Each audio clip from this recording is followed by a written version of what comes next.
Bueno, una vez más, ustedes me han impresionado con su asombrosa cantidad de respuestas a mis historias. Por desgracia, no tengo forma de responder sus preguntas de manera individual, así que me limitaré a contestar las preguntas más frecuentes que ustedes me han hecho, y luego pasaré a las historias. Escribiré tantas como me sea posible, también incluiré las historias de mis amigos, pero lamentablemente me veo en la necesidad de decir que es probable que no vuelva a actualizar por un tiempo hasta que haya respondido algunas preguntas de mis superiores. Muy bien, aquí van las respuestas a las preguntas más frecuentes que ustedes me han hecho. Desafortunadamente no me siento cómodo con la idea de revelarles en dónde trabajo o cómo me llamo. De hecho, muchas de las cosas de las que les he hablado aquí podrían provocarme bastantes problemas o incluso ser despedido, por lo que prefiero seguir en el anonimato. Solo diré que trabajo en los Estados Unidos y que actualmente estoy en una zona boscosa bastante enorme y llena de vida silvestre. Les hablo de una zona compuesta de millas y millas de bosque, junto con cadenas montañosas y algunos lagos. Todavía hay un gran interés en las escaleras y afortunadamente para todos ustedes, mi amigo tiene una historia relacionada a ella en la que creo que todos estarán muy interesados. La abordaré más al final de esta actualización. En cuanto a si alguna vez pensé en preguntarle a mis superiores sobre ella, sí lo he pensado, pero como dije anteriormente, no lo he hecho porque no quiero arriesgar mi empleo. Sin embargo, uno de mis superiores anteriores ya no trabaja como oficial, y es posible que esté dispuesto a hablar conmigo al respecto. Hablaré con él más adelante en la semana, y les contaré a todos lo que ocurrió. En cuanto a los consejos para convertirse en un oficial del SAR, creo que el mejor consejo que puedo dar es contactar a la oficina local de servicio forestal y ver si ofrecen cursos de capacitación o cuáles son sus calificaciones. He estado haciendo esto durante años y comencé como voluntario ayudando en operaciones de rescate. Es un gran trabajo a pesar de las situaciones trágicas ocasionales y no hay nada más en lo que me gustaría trabajar. En fin, aquí las historias. 1. Trabajé en este caso inmediatamente después de completar mi entrenamiento, aunque en aquel entonces yo todavía era muy nuevo en todo esto. Antes de tomar este trabajo yo era un voluntario, por lo que ya tenía una idea básica de qué esperarme en este empleo. Sin embargo, en aquel entonces la mayoría de las llamadas que atendía se relacionaban a gente desaparecida, y muchas de ellas se daban cuando los veteranos habían hallado rastros de ella. Como oficial del SAT debes atender todo tipo de casos bastante feos. Desde personas mordidas o atacadas por animales, hasta gente que ha sufrido de ataques cardíacos. Recibimos este caso a primera hora de la mañana. Nos había llamado una pareja de jóvenes en uno de los senderos cercanos al lago. El esposo estuvo bastante histérico en toda la llamada y no pudimos entender con claridad qué era lo que había pasado. Pudimos escuchar a su esposa gritando al fondo, rogándonos porque viniéramos de inmediato. Cuando llegamos allí, lo vimos abrazando a su esposo y ella tenía algo en sus brazos. La mujer gritaba de forma horrible, casi como un animal, y estaba llorando. El chico nos vio y nos gritó que lo ayudáramos, pidiendo que trajéramos una ambulancia. Ahora, obviamente, no es posible conducir o llevar una ambulancia hasta allá arriba, por lo que le preguntamos si su esposa estaba herida o si podía caminar por cuenta propia. El hombre todavía estaba histérico, pero se las arregló para decirnos que no era su esposa la que necesitaba ayuda. Me acerqué a la escena y uno de los oficiales veteranos también se acercó a tratar de consolar al hombre. En cambio, yo me acerqué a la esposa para preguntarle qué era lo que había pasado. Ella se balancea, aún sosteniendo algo en sus brazos y gritando y gritando. Me agaché y vi que lo que fuera que estuviera cargando la estaba manchando de sangre. Ahí fue cuando noté que ella traía puesta un cabestrillo para bebés, y mi corazón se estrujó. Le pedí que me dijera qué era lo que había pasado, y abrí su brazo para ver mejor qué estaba cargando. Era su bebé, obviamente muerto. El pequeño tenía aplastada una parte de su cabeza y su pequeño cuerpo estaba cubierto de arañazo. Ahora he visto cadáveres antes, pero realmente esta situación sí me afectó bastante. Tuve que tomarme un segundo para calmarme, me levanté y fui a buscar a uno de los otros oficiales veteranos. Le expliqué que se trataba de un bebé muerto.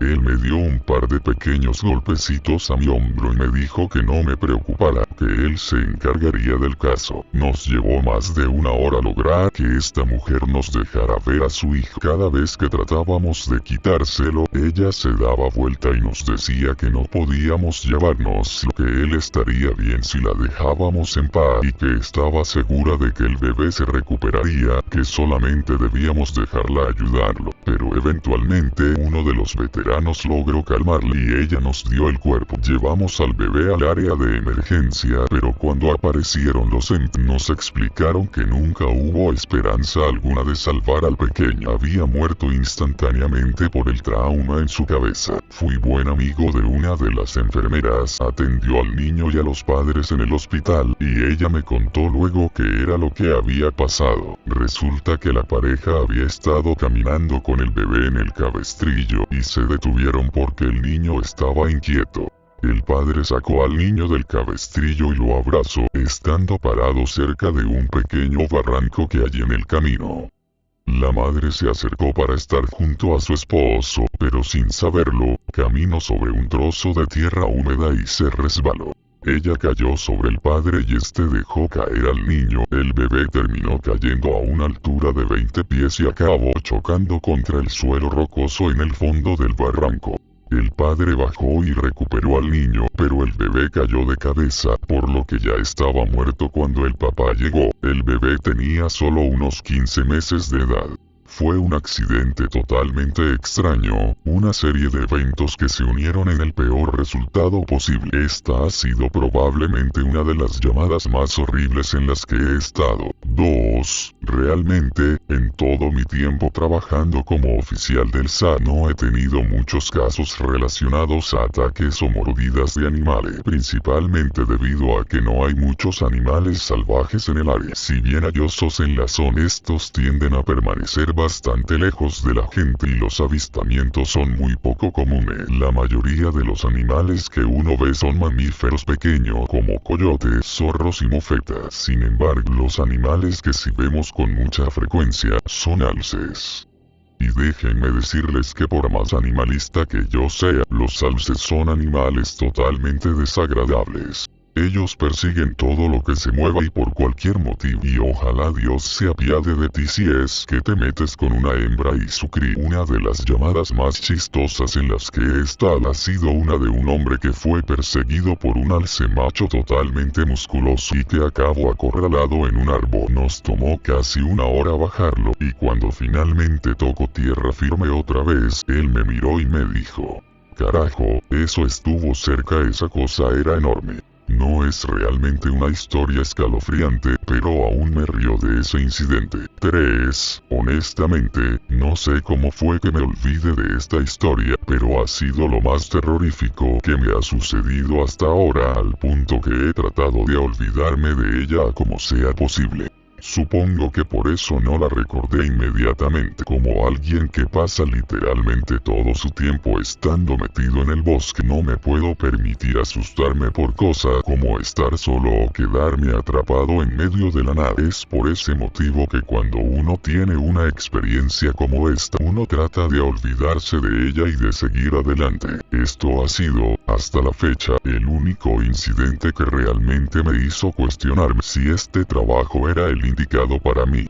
Realmente no me gusta hablar mucho de esto, pero haré todo lo posible para recordar. Según recuerdo, esto tuvo lugar al final de la primavera. Fue una típica llamada relacionada a un niño desaparecido. Una niña de 4 años se había alejado del campamento de su familia y no había vuelto en 1 o 2 horas. Sus papás estaban preocupados y cuando llegamos nos dijeron lo mismo que casi siempre dicen todos los padres en estos casos: mi hija nunca se alejaría de de nosotros. Ella siempre fue muy obediente con la regla de no alejarse. Ella nunca había hecho algo como esto. Les aseguramos a sus papás que haríamos todo lo posible por encontrarla y nos dispersamos en una formación de búsqueda estándar. Hice equipo con uno de mis buenos amigos y comenzamos a hablar un rato mientras buscábamos a la niña como usualmente hacemos. Sé que suena insensible, pero cuando has estado en esto durante mucho tiempo te terminas volviendo insensible. Se convierte en la norma y creo que hasta cierto punto debes aprender a desensibilizarte para poder estar en este trabajo. Buscamos unas buenas 2 horas, yendo más allá de donde creíamos que estaría, e íbamos saliendo de un pequeño valle cuando algo nos hizo detenernos al unísono. Nos congelamos y nos miramos el uno al otro y había una sensación rara en el ambiente.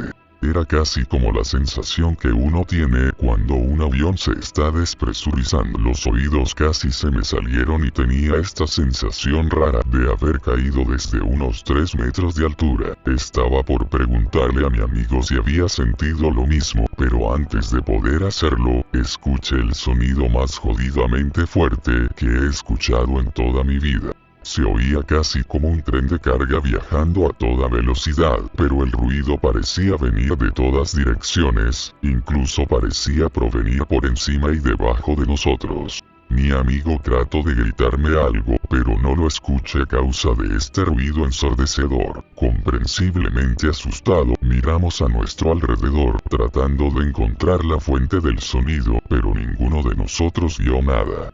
Por supuesto, lo primero en lo que pensé fue en un terremoto o en un derrumbe de rocas, pero no estábamos cerca de ningún acantilado y aun si lo estuviéramos, el derrumbe ya nos habría alcanzado. El sonido siguió y siguió y nosotros tratamos de gritarnos el uno al otro, pero incluso estando muy juntos no podíamos escuchar nada más que ese sonido. Entonces, tan repentinamente como el ruido comenzó, se detuvo, como si alguien hubiera activado un interruptor para apagarlo. Nos quedamos allí por un segundo perfectamente quietos y lentamente los sonidos normales del bosque volvieron. Él me preguntó qué carajos acababa de pasar, pero me encogí de hombros y nos quedamos mirándonos durante un minuto. Me conecté a la radio y les pregunté a mis compañeros si también habían escuchado el maldito fin del mundo, pero todos me respondieron que no habían escuchado nada, a pesar de que todos estábamos a una distancia de gritos el uno del otro. Mi amigo y yo simplemente nos encogimos de hombros y seguimos adelante. Alrededor de 1 hora más tarde todos hablamos por la radio y ninguno había hallado a la niña. La mayoría de las veces no continuamos las búsquedas cuando llega la noche, pero como realmente no había nada que nos dificultara la búsqueda en esta ocasión, algunos decidimos continuarla por cuenta propia, incluyéndome a mí y a mi amigo. Procuramos mantenernos cerca y gritábamos su nombre cada 2 minutos. En este punto, yo realmente esperaba más allá de la esperanza que la pudiéramos encontrar, porque si bien no me agradan los niños, la idea de que estén solos en la oscuridad a merced de peligros de la naturaleza es horrible. El bosque wallpaper.jpg. Para los niños, el bosque puede ser algo agradable y tranquilo a la luz de día, pero de noche, bueno, se vuelve una bestia completamente diferente. Pero por desgracia no encontramos rastro de ella, y cuando llegó la medianoche, decidimos dar media vuelta y regresar al punto de encuentro. Estábamos a mitad del camino cuando mi amigo se detuvo y dirigió la luz de su linterna a nuestra derecha en un montículo de árboles muertos bastante denso. Le pregunté si había escuchado algo, pero él solo me dijo que me callara un segundo y que escuchar. Lo hice, y en la distancia podía escuchar claramente el llanto de una niña. Ambos llamamos a la niña por su nombre, y tratamos de escuchar cualquier respuesta suya, pero el llanto se oía bastante débil. Nos dirigimos en la dirección de este montículo de árboles muertos y lo rodeamos, llamándola una y otra vez. A medida que nos acercábamos al llanto, empecé a sentir una extraña sensación en el estómago, y le dije a mi amigo que algo no estaba bien. Él me dijo que también sentía lo mismo, pero que no podía identificar qué era lo que le perturbaba tanto. A mí nos detuvimos en donde estábamos y llamamos a la niña por su nombre otra vez, y al mismo tiempo ambos descubrimos que era lo que no estaba bien. El llanto estaba en un bucle, era el mismo pequeño sollozo, luego el mismo gemido, luego el mismo pequeño hipo repetido una y otra vez. Era exactamente lo mismo una y otra vez. Entonces mi amigo y yo finalmente, sin decir ni una sola palabra, decidimos largarnos de allí. Esta ha sido la única vez que he perdido la compostura de esa manera, pero puedo asegurarles que realmente había algo extraño ocurriendo allí y ninguno de los dos quería quedarse para averiguar. Cuando volvimos a la estación preguntamos si alguien más había oído algo extraño, pero nadie más sabía de lo que estábamos hablando. Sé que suena como algo estúpido, pero este caso realmente me aterrorizó por mucho tiempo. En cuanto a la niña, nunca encontramos ni un solo rastro de ella.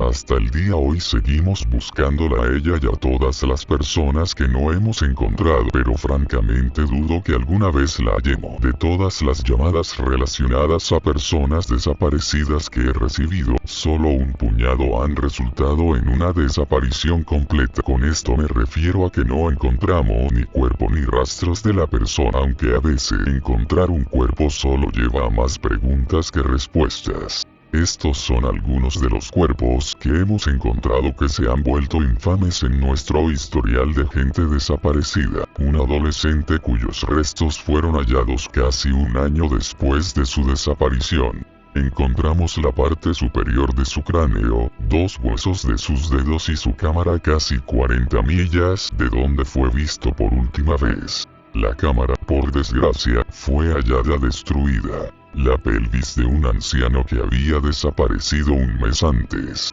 Eso fue todo lo que encontramos. La mandíbula inferior y el pie derecho de un niño de 2 años en el pico más alto de una cresta en la parte sur del bosque. El cuerpo de una niña de 10 años con síndrome de Down, casi a 20 millas de donde ella había desaparecido. El forense determinó que ella murió por exposición 3 semanas después de desaparecer. Toda su ropa fue hallada intacta, con excepción de sus zapatos y su chaqueta. Había bayas y carne cocida en su estómago cuando le hicieron la autopsia. El forense dijo que parecía como si alguien la hubiera estado cuidando. No hubo sospechosos identificados. El cuerpo congelado de un bebé de 1 año encontrado en el tronco hueco de un árbol una semana después de desaparecer a 10 millas del área donde fue visto por última vez. Le encontraron leche fresca en el estómago, pero su lengua había desaparecido. Una vértebra y una rótula derecha de una niña de 3 años, ambas encontradas en la nieve a casi 20 millas del campamento en el que su familia había estado el verano anterior. Ahora voy a relatarles un par de historias que mi amigo me contó. Le mencioné que todos ustedes estaban interesados en las escaleras y tienen suerte. Ha tenido un encuentro más cercano con ella, aunque él tampoco tiene ninguna explicación para ellas. Si tiene un poco más de experiencia con ellas que yo. 1. Mi amigo ha sido oficial del SAR durante aproximadamente 7 años. Comenzó cuando estaba en la universidad y tuvo una experiencia muy similar a la mía cuando se encontró por primera vez con las escaleras. Su entrenador le dijo casi lo mismo que me dijo la mía, ya saben, que no debía acercarse, tocarlas o subirla. Durante el primer año él obedeció completamente esa regla, pero al parecer su curiosidad le ganó, y en una llamada se separó de la búsqueda y fue a ver un conjunto de ellas. Dijo que las escaleras estaban a unos 10 kilómetros del camino donde un adolescente había desaparecido, y que los perros estaban siguiendo su rastro. Estaba solo, quedándose atrás del grupo principal, cuando vio una serie de escaleras a su izquierda. Parecían ser de una casa nueva porque la alfombra en ellas era prístina y blanca. Dijo que a medida que se acercó a ellas, no sintió nada extraño en el ambiente ni escuchó ruidos raros. Él esperaba que algo raro le sucediera, como que le empezaran a sangrar los oídos o que tuviera un colapso, pero se puso justo al lado de ellas y no sintió nada. Sin embargo, me dijo que lo único extraño que le pareció fue que no había absolutamente nada en las escaleras. No había suciedad, hojas, polvo, nada, y no parecía haber signos de actividad animal o de insectos en el área, lo cual le pareció extraño. Era como si los animales o la naturaleza en general estuviera estuvieran tratando de evitarlas a toda costa, al punto en que parecía que esa parte del bosque se había vuelto estéril por culpa de ella. Tocó las escaleras y no sintió nada excepto ese tipo de sensación pegajosa que obtienes cuando pones una alfombra nueva, asegurándose de que su radio estuviera encendida. Subió lentamente las escaleras. Dijo que fue algo bastante aterrador porque por la forma en que habían sido estigmatizadas, no estaba realmente seguro de lo que le iba a pasar. Dijo que esperaba que algo raro le pasara, como que fuera enviado a una dimensión paralela o que fuera abducido por un ovni. Pero llegó a la cima y se quedó allí mirando alrededor. Pero, dijo que cuanto más se paraba en el escalón superior, más sentía que estaba haciendo algo muy equivocado. Él me lo describió como la sensación que tendrías si estuvieras en una parte de un edificio del gobierno en la que no deberías estar, como si alguien fuera a arrestarte o dispararte en la cabeza en cualquier segundo. Trató de sacudirse para quitarse esa sensación, pero esta se hizo más y más fuerte. Y ahí fue entonces cuando se dio cuenta de que ya no podía oír nada. Los sonidos del bosque habían desaparecido y ni siquiera podía oír su propia respiración. Era como un tipo de tinnitus extraño, horrible, pero más opresivo. Volvió a bajar y se reincorporó a la búsqueda y no mencionó nada de lo que había hecho a nadie. Pero, me dijo que la parte más extraña vino después. Su entrenador lo estaba esperando en el centro de bienvenida después de que la búsqueda terminara por el día y arrinconó a mi amigo antes de que pudiera irse. Me dijo que su entrenador tenía una mirada de ira intensa y él le preguntó qué sucedía. ¿Las subiste? ¿Verdad? Le preguntó el entrenador a mi amigo. Mi amigo dijo que eso no fue formulado como una pregunta. Él, viendo que obviamente su entrenador sabía lo que había hecho, le preguntó cómo lo sabía. El entrenador solo negó con la cabeza. ¿Por qué no la encontramos?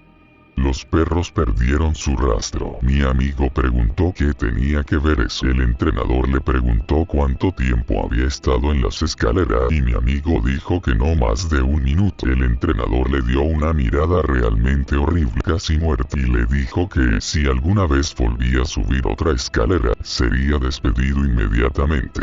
El entrenador se alejó y supongo que nunca respondió ninguna de las preguntas que mi amigo le ha hecho al respecto desde entonces. Mi amigo ha estado involucrado en una gran cantidad de casos de personas desaparecidas donde nunca se encontró rastro de ella. Mencioné a David Paulide y mi amigo me dijo que podía confirmar que la gran mayoría de sus historias son precisas. Dijo que en la mayoría de las veces, si no se ha encontrado a la persona de inmediato, se le hallará semanas, meses o años después en lugares a los que normalmente se le habría hecho imposible llegar. Una historia suya, la cual realmente destaco para mí, fue una relacionada a la desaparición de un niño con una discapacidad mental grave. 1. El niño desapareció de un área de picnic a fines del otoño. Además de la discapacidad mental, también tenía discapacidades físicas, y sus padres explicaron una y otra vez que simplemente no podría haber desaparecido. Dijeron que era imposible que simplemente hubiera desaparecido, que alguien había tenido que llevarse. Mi amigo dijo que buscaron a este chico durante semanas, yendo millas fuera del rango aceptado, pero fue como si nunca hubiera estado allí. Los perros no pudieron percibir su olor en ninguna parte, ni siquiera en el área de picnic donde aparentemente había desaparecido. La sospecha recayó sobre los padres, pero quedó bastante claro que ellos estaban devastados por lo sucedido y que no le habían hecho nada siniestro a su hijo. La búsqueda concluyó aproximadamente 1 mes más tarde y mi amigo dijo que todo el mundo prácticamente olvidó el incidente más adelante en el invierno. Ya en invierno, mi amigo estaba en una sesión de entrenamiento en uno de los picos más altos de la zona, cuando se topó con algo en la nieve. Dijo que lo había visto desde muy lejos al principio y que cuando se acercó se dio cuenta de que era una camiseta congelada y cubierta de nieve. Él la reconoció como perteneciente al niño porque tenía un patrón distintivo. A unos 20 metros de distancia encontró el cuerpo del niño medio enterrado en la nieve. Mi amigo dijo que no había forma de que el niño hubiera estado muerto por más de unos pocos días, a pesar de que había estado desaparecido durante casi 3 meses. El niño estaba acurrucado alrededor de algo y cuando mi amigo movió la nieve para ver de qué se trataba, dijo que casi no podía creer lo que estaba viendo. Era un gran pedazo de hielo que había sido tallado toscamente para parecerse a una persona. El chico lo sostenía con tanta fuerza que le había congelado el pecho y las manos. Mi amigo pudo notarlo incluso con la descomposición que había tenido lugar. Llamó por radio al resto de sus compañeros y sacaron el cuerpo de la montaña. Ahora, la última parte él me la resumió y yo haré lo mismo para ustedes. No hay forma alguna en la que este chico hubiera logrado sobrevivir solo en la naturaleza durante casi 3 meses, o haber llegado a un pico de esa altura. Tampoco hay forma física en la que él hubiera podido caminar casi 50 millas y acabado en una maldita perra montaña. Para colmo, no se encontró nada en el estómago o colon del niño. Nada, ni siquiera agua. Como dijo mi amigo, es casi como si el niño hubiera sido sacado de la faz de la tierra, puesto en animación suspendida y dejado en esa montaña meses después, solo para morir de hipotermia. Hasta el día de hoy mi amigo aún no ha olvidado este incidente. La última historia que compartiré de él fue una que tuvo lugar hace relativamente poco tiempo, solo hace unos meses.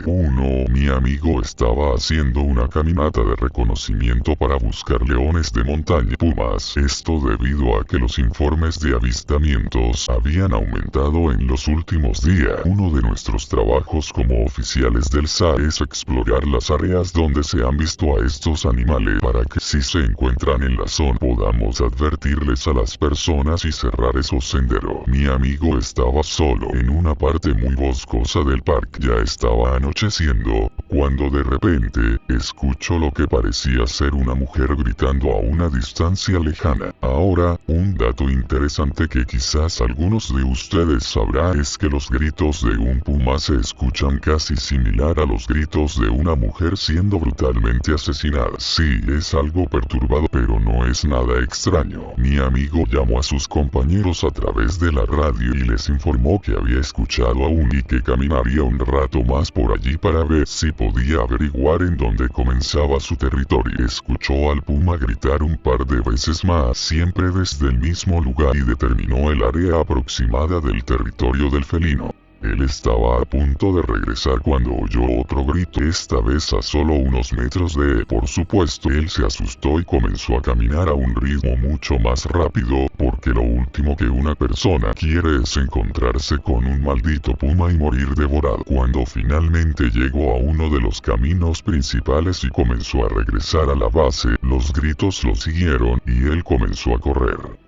Cuando estaba a una milla de distancia de la base de operaciones, los gritos cesaron, y se volteó para ver si lo estaban siguiendo. Ya era casi de noche en este punto, pero me dijo que, a lo lejos, justo antes de que el camino doblara una esquina, pudo ver lo que parecía ser una figura masculina. Mi amigo, aún asustado, le trató de hablar a la figura advirtiéndole que los caminos estaban cerrados y que necesitaba regresar al centro de bienvenida. La figura solo se quedó allí. Mi amigo comenzó a caminar. Cuando estaba a unos 10 metros de distancia, la figura dio, según lo él me describió, un paso increíblemente largo hacia él y dejó escapar el mismo grito que mi amigo había estado escuchando. Mi amigo ni siquiera dijo nada, se giró y corrió de vuelta al centro de operación sin mirar atrás. Cuando finalmente regresó, los gritos volvieron al bosque. Él no le mencionó esto a nadie más. Lo único que les dijo a sus compañeros fue que había un puma en el área y que tendrían que cerrar esos caminos hasta que el animal pudiera ser localizado y enviado a una reserva ecológica. Voy a terminar esta entrada aquí, ya que nuevamente se ha convertido en una enorme pared de texto.